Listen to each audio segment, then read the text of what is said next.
What's good, YouTube? It's your boy, Blue Blood Sports TV, back at y'all with another one. So today marked the day for the weigh-in for the highly anticipated lightweight undisputed showdown between undisputed lightweight world champion superstar boxer Devin the Dream Haney, who is 29 wins, no loss and no draw, 15 wins by way of knockout. He is 24 years of age, 5'9" with a 72-inch arm reach, as he's going to take on two-time Olympic gold medalist, three-division world champion, former unified lightweight world champion, Ukrainian superstar boxer Vasyl Lomachenko, who is 17 wins, 2 losses, no draw, 11 wins by way of knockout. He is 35 years of age, 5'6" with a 66-inch arm reach. With that said, they held the weigh-in, to which Devin Haney, he weighed 134.9, and Lomachenko weighed 135 on the dot, 135.0. Okay, this is a lightweight fight, so it takes place at 135. So they had the weigh-in today, and Devin Haney, things got testy. Devin Haney, he shoved Vasyl Lomachenko.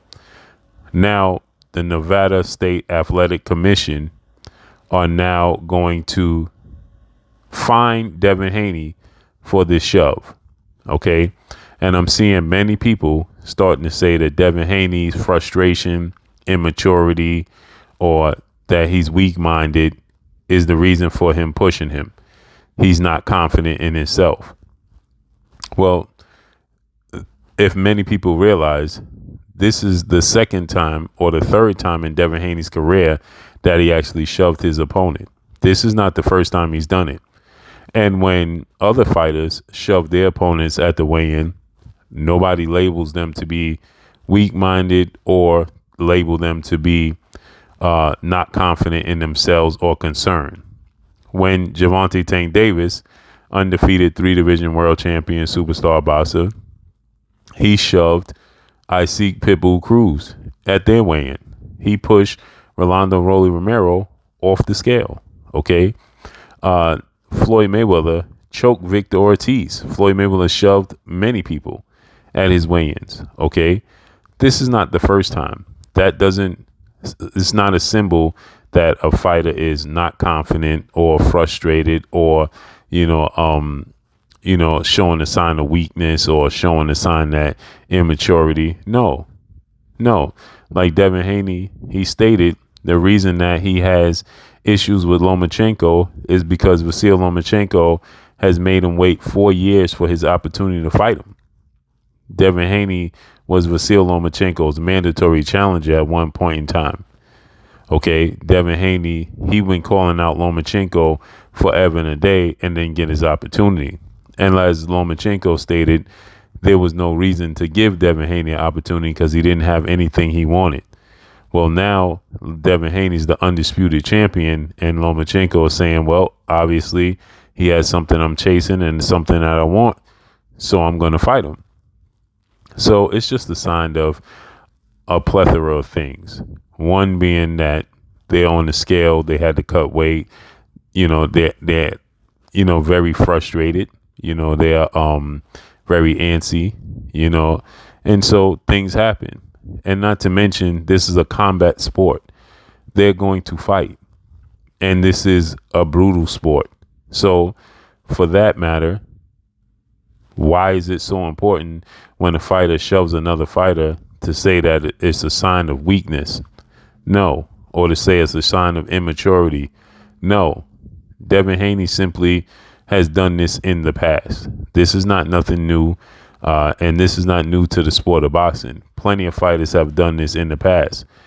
The problem is nobody has ever done it to Vasyl Lomachenko because everybody gives him and shows him the utmost respect based off of his pedigree. That's the reason why. But again, this is not the first time in boxing history that you got fighters shoving other fighters. It's simply not. It's not the first time it happened.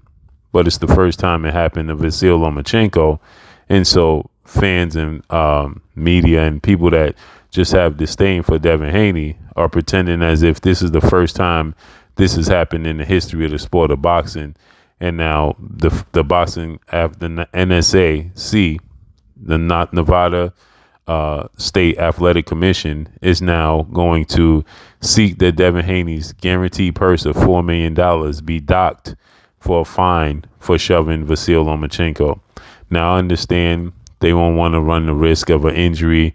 I understand that they don't want to run, the risk of a brawl, something breaking out that's uncontrollable. And that's completely understandable. But this has happened in the past. This is nothing new. And for the fans that, are complaining about this, or saying that Devin Haney is showing a sign of weakness, was it a sign of weakness when Gervonta Tank Davis pushed I Seek Pitbull Cruz? I mean, things happen. Frustration starts to boil over, and it's a part of the sport. We're talking about combat athletes whose emotions are running high and who wants to do physically bodily harm to one another.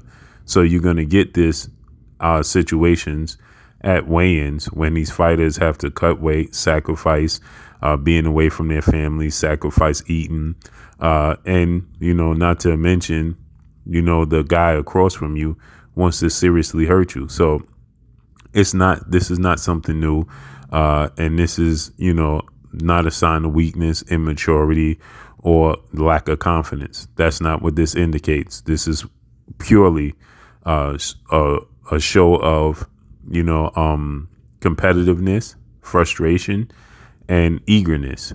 Now the time has come, and they want to get in the ring, and they want to settle their differences, and that's ultimately what it boils down to. So tempers flare, and things happen, and emotions run high, point blank and period. Right? Terrence Crawford at one point in time nearly punched Jose Benavidez Jr. When he faced off against Jose Benavidez Jr., Terrence Bud Crawford, he had to catch himself because he nearly punched Jose Benavidez Jr. in the face. Okay, and that would have simply ended the fight. We saw Riddick Bowe end fights in that manner.